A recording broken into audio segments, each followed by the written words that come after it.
Assalamualaikum warahmatullahi wabarakatuh. Kembali lagi di Lesson Education. Oke, pada kesempatan kali ini kita akan membahas tentang materi matematika kelas 10 IPS di semester 2, yaitu tentang matematika wajib yang akan kita pelajari di sini. Nah, bagi teman-teman yang baru bergabung di channel ini, jangan lupa untuk klik tombol subscribe dan jangan lupa untuk aktifkan notifikasi loncengnya supaya tidak ketinggalan video bermanfaat yang lainnya. Oke, sebelum kita masuk ke pembahasan ya, jadi di sini akan saya sampaikan dulu materi apa saja yang akan kita pelajari di materi matematika di semester 2 ini.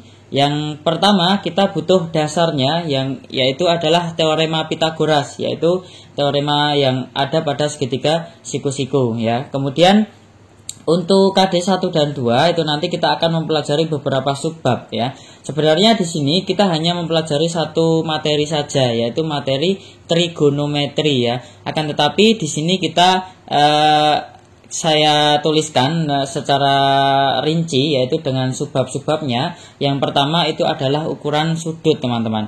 Jadi ukuran sudut yaitu derajat dan radian, dan ini akan digunakan sebagai dasar nanti kita akan mempelajari materi trigonometri lebih dalam. Nah, kemudian yang kedua adalah perbandingan trigonometri pada segitiga siku-siku ya. Kemudian trigonometri sudut istimewa, kemudian kuadran sudut ya. Apa itu kuadran? Ada 4 kuadran seperti apa? Itu juga akan saya jelaskan. Kemudian relasi sudut, yaitu hubungan antar sudut, nanti juga akan kita bahas. Kemudian untuk yang KD 3 dan 4 ini adalah identitas trigonometri dan juga aturan sinus dan kosinus ya. Mungkin nanti ditambahi dengan luas segitiga ya. Luas segitiga menggunakan trigonometri seperti itu. Oke teman-teman, kita langsung saja masuk ke dasarnya dulu ya. Dasar yang akan kita pelajari di sini yaitu tentang teorema Pythagoras. Nah, teorema Pythagoras pada segitiga siku-siku. Misalnya saya memiliki segitiga ABC seperti yang ada pada gambar ini. Jadi ini A, kemudian B, kemudian C, ini adalah titiknya. Nah, teman-teman, di sini A kecil itu adalah panjang sisi yang berhadapan dengan sudut A ya. Sudut A itu kan di sini ya. Hadapannya namanya adalah sisi A juga, tapi dituliskan dengan huruf kecil, simbolnya seperti itu. Kemudian di sini sudut B, di depan sudut B itu ada sisi B kecil ya. Di depan sudut C itu ada sisi C kecil seperti itu. Ya, jadi simbol untuk titik sudut itu adalah huruf kapital ya.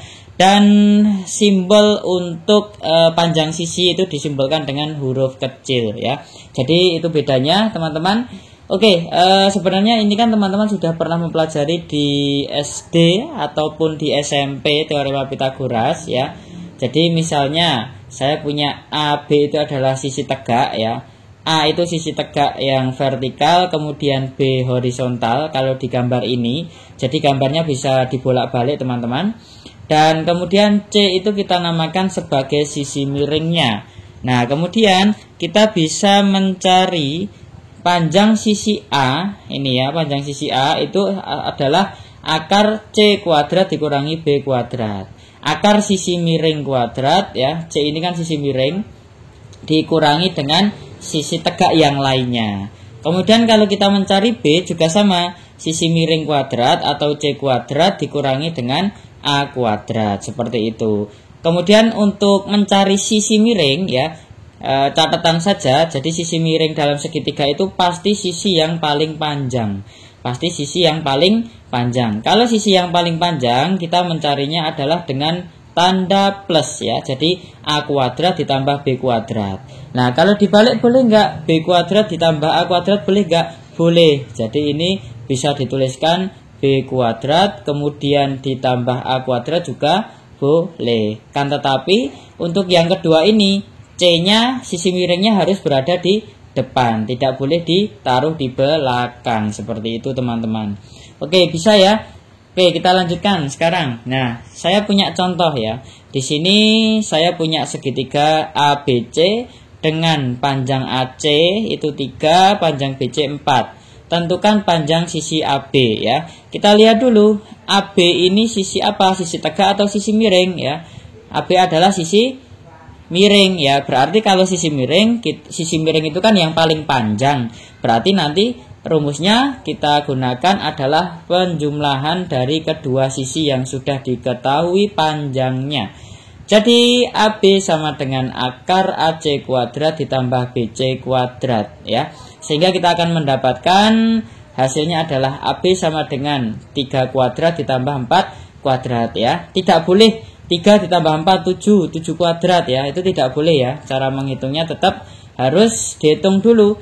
3 kuadrat kita hitung dulu, hasilnya berapa? 9. Kemudian 4 kuadrat hasilnya berapa? 16 ya. Tahu ya, 4 kuadrat itu 4 kali 4, 3 kuadrat itu 3 kali 3, seperti itu ya. Oke, sehingga kita akan mendapatkan hasilnya adalah akar 25 ya. Akar 25 itu adalah 5 cm ya. Jadi kita dapatkan panjang sisi AB adalah 5 cm. Oke, bisa dipahami ya. Oke, kita lanjutkan. Sekarang saya punya contoh yang kedua ya. Ini segitiga DEF ya, dengan ukuran yang berbeda dan dengan gambar yang berbeda. Tadi siku-sikunya di sebelah kiri, sekarang siku-sikunya di sebelah kanan ya. Tentukan panjang sisi DE ya, DE bukan DE ya. Panjang sisi DE. Panjang sisi DE ini kita lihat dulu, DE ini sisi miring atau bukan ya. Ternyata bukan, sisi miringnya ternyata 13. Berarti kita menggunakan rumus DE sama dengan sisi miring kuadrat. Sisi miring ini kan DF kan ya teman-teman.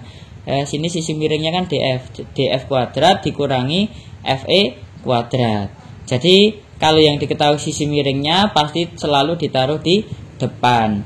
Jadi DE sama dengan DF kuadrat dikurangi FE kuadrat. Sehingga kita akan mendapatkan DE sama dengan akar 13 kuadrat dikurangi 12 kuadrat. Kita hitung dulu. 13 kuadrat itu 13 dikali 13 ya. Bisa dihitung dulu. 13 dikali 13 kita akan mendapatkan hasilnya berapa? Ya, hasilnya akar 169 dikurangi 144 ya. Sehingga kita dapatkan DE sama dengan akar 25. Dan akar 25 yaitu adalah 5 cm ya. Jadi panjang DE itu adalah 5 cm. Oke ya, sekarang kita lanjutkan untuk contoh yang ketiga. Jadi saya punya sebuah segitiga siku-siku PQR dengan sudut siku-siku di titik P. Panjang PQ sama dengan 6 cm, panjang QR 10 cm. Tentukan panjang PR. Nah teman-teman, di sini itu tidak digambar segitiganya. Jadi misalkan nanti sering banget ya soal seperti ini keluar dan perlu dipahami. Jadi tidak digambar, soalnya hanya ini. Dan tugas kita adalah menggambar dulu. Yuk kita gambar yuk. Segitiga siku-siku PQR, siku-siku di titik P ya. Berarti gambarnya seperti ini ya. Segitiganya, siku-sikunya boleh di kanan, boleh di kiri, boleh di atas ya. Jadi siku-sikunya di titik P, siku-sikunya ya. Kemudian kita letakkan PQ 6 ya, PQ 6. Kemudian QR 10 ya. Kemudian tentukan panjang PR ya. Kita bisa mencari panjang PR. Kita cek lagi PR itu sisi miring atau bukan. Ternyata bukan, sehingga kita bisa mencarinya dengan menggunakan rumus ini. QR kuadrat, QR ini kan sisi miring ya, QR kuadrat dikurangi PQ kuadrat. Sehingga kita dapatkan PR sama dengan 10 kuadrat dikurangi 6 kuadrat. Nah, kemudian kita akan mendapatkan PR sama dengan akar 100 dikurangi 36. Dan kita akan mendapatkan PR-nya sama dengan akar 64 ya. Akar 64 itu adalah 8 cm. Jadi panjang dari PR adalah 8 cm. Oke, bisa ya teman-teman sampai di sini.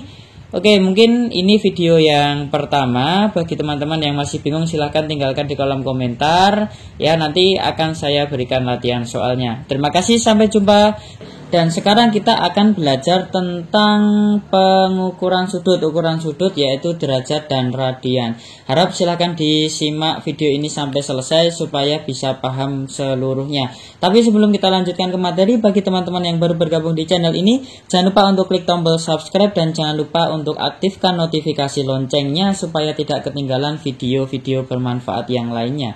Dan di sini akan saya jelaskan ya. Jadi yang dimaksud dengan sudut itu adalah bangun yang dibentuk oleh dua sinar garis yang saling berpotongan ya. Teman-teman bisa mencatat yang penting-penting ya. Kemudian kedua sinar garis tersebut disebut dengan kaki sudut ya. Sedangkan titik potongnya disebut dengan titik sudut ya. Kalau saya gambarkan seperti ini ya. Jadi ini adalah kaki sudut ya. Dan ini adalah titik sudutnya. Ya, ini adalah sinar garisnya, ini sinar garisnya, ya, akan membentuk sudut itu yang ini, besarannya adalah yang ada di sini. Seperti itu gambarannya teman-teman. Jadi dua sinar garis bertemu di satu titik, itu titik sudut namanya, dan itu dinamakan sebagai sudut. Oke ya. Sudut itu biasa disimbolkan dengan alfa, beta, gamma, dan lain sebagainya. Oke, sekarang kita lanjutkan ya. Nah, kemudian satuan yang digunakan untuk menyatakan besar sudut itu ada dua. Yang pertama adalah derajat, yang kedua adalah radian ya. Jadi sudutnya besarnya berapa derajat seperti itu. Dan juga ada yang namanya radian. Dan ini harus kita pelajari dua-duanya. Nah, kemudian pada sebuah lingkaran, satu putaran penuh itu besarnya adalah 360 derajat. Nah, teman-teman bisa lihat di sini. Yang pertama, satu putaran penuh itu di sini ya. Dari titik awal ini muter kembali lagi ke titik awal tadi, itu besarnya adalah satu putaran atau 360 derajat dalam satu lingkaran. Kemudian untuk yang ini adalah setengah lingkaran. Berarti dari sini ke sini ya, dari sini ke sini itu setengah putaran ya. Kalau setengah putaran itu berarti adalah setengah dikali 360 ya. Setengahnya 360 berapa? Ya, 180 derajat. Kemudian untuk yang ketiga ini kita hanya seperempat putaran ya, seperti ini ya. Seperempat putaran itu berarti 1/4 dikali 360 berarti 90 ya. Ini 1/4 dikali dengan 360. Artinya 360 dibagi 4 teman-teman. Ya, dibagi 4 kita dapatkan 90 derajat. Seperti itu. Bisa dipahami ya. Ini hanya gambaran tentang sudut saja. Oke, kemudian ada hubungan satuan derajat dan juga radian ya. Jadi yang harus dan perlu dicatat seperti ini. 180 derajat itu sama dengan 1 pi. 1 pi radian ya. Jadi pi itu adalah 180 derajat atau bisa ditulis seperti ini. Ya, pi itu kalau dalam sudut kalau dalam lingkaran mencari luas keliling berapa kalau pi itu ya? 22/7 atau 3,14 ya. Tapi kalau kita berbicara tentang sudut, maka pi ini sama aja dengan 180 derajat. Jadi kalau ada pertanyaan berapa nilai pi itu dalam sudut itu 180 derajat. Nah, kemudian kalau 360 derajat itu berarti berapa pi ya? Ya, tinggal kalikan 2 saja. 360 itu kan 180 kali 2 ya. Berarti berapa pi? Ya. Hasilnya adalah 2 pi. Ya, kemudian 90 itu berapa? Oh, 90 itu setengahnya 180. Berarti berapa? Ya, setengahnya pi. Seperti itu ya, bisa dipahami ya. Oke, kemudian 330 derajat itu berapa pi? Kalau pertanyaannya seperti itu, bisa enggak? Ya, bisa ya. Jadi ini akan kita cari hasilnya seperti apa. Oke, sampai di sini ya, gambarannya seperti itu ya. Kita akan mencarinya. Nah, di sini adalah cara merubah derajat ke radian dan sebaliknya ya. Cara merubah derajat ke radian dan sebaliknya. Ini mengubah derajat ke radian. Jadi yang diketahui derajatnya dulu, baru akan dirubah ke radian. Caranya gimana? Tinggal dikalikan pi per 180 derajat ya. Jadi kalau diketahui derajat mau dirubah ke radian itu tinggal dikalikan pi per 180 derajat ya. Contoh ya, nyatakan besar sudut berikut ke dalam satuan radian. Kita cek dulu yang A.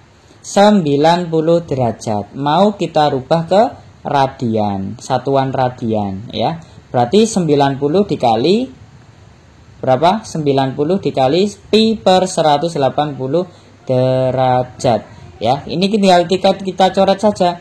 Ini dibagi 90 dapat 1, ini dibagi 90 dapat 2. Berarti 90 derajat itu sama aja dengan berapa?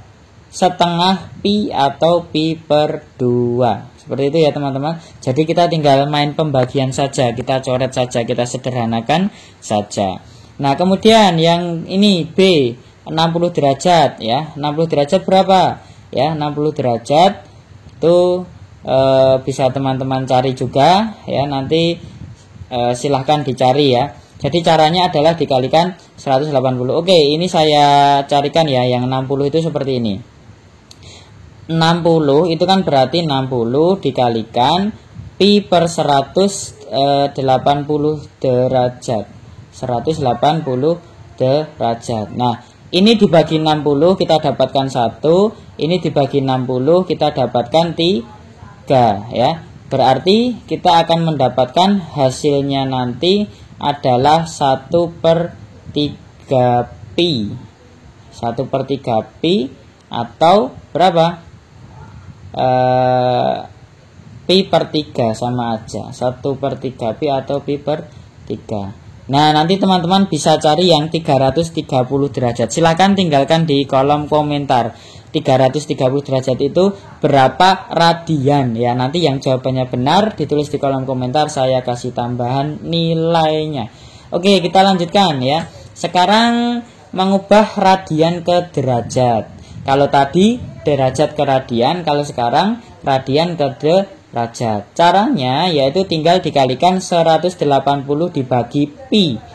Kalau tadi yang A itu pi dibagi 180. Kalau sekarang 180 dibagi pi. Jadi dibalik saja ya. Contohnya ini. Nyatakan besar sudut berikut ke dalam satuan derajat. Ini salah ya soalnya. Dalam satuan derajat. Dalam satuan derajat. Ini saya tidak pakai mouse jadi agak jelek tulisannya. Yang penting bisa dibaca. Oke, sekarang kita mulai dari setengah pi ya. Setengah pi untuk mengubah menjadi derajat kita tinggal kalikan 180 dibagi pi ya. Sehingga dari sini setengah pi itu kan pi per 2 ya teman-teman. Tinggal kita coret saja teman-teman ya.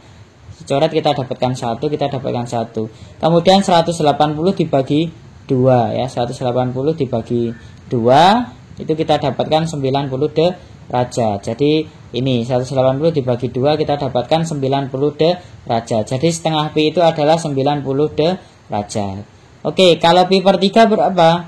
Kalau pi per 3 ya gampang ya. Pi per 3 kemudian dikalikan dengan 180 dibagi pi ya. Sehingga kita akan mendapatkan ini coret, kita dapatkan 180 dibagi 3 berapa? Sama dengan 60 derajat. Oke, bisa ya? Seperti itu. Nah, kemudian untuk yang C coba kalian kerjakan, jawab di kolom komentar, nanti yang benar saya kasih nilainya. Oke teman-teman, itu saja yang bisa saya sampaikan di video ini. Semoga bisa dipahami dan apabila masih ada yang kurang paham silakan ditanyakan, bisa melalui WhatsApp, bisa melalui kolom komentar. Dan sampai jumpa di video selanjutnya. Wassalamualaikum warahmatullahi wabarakatuh.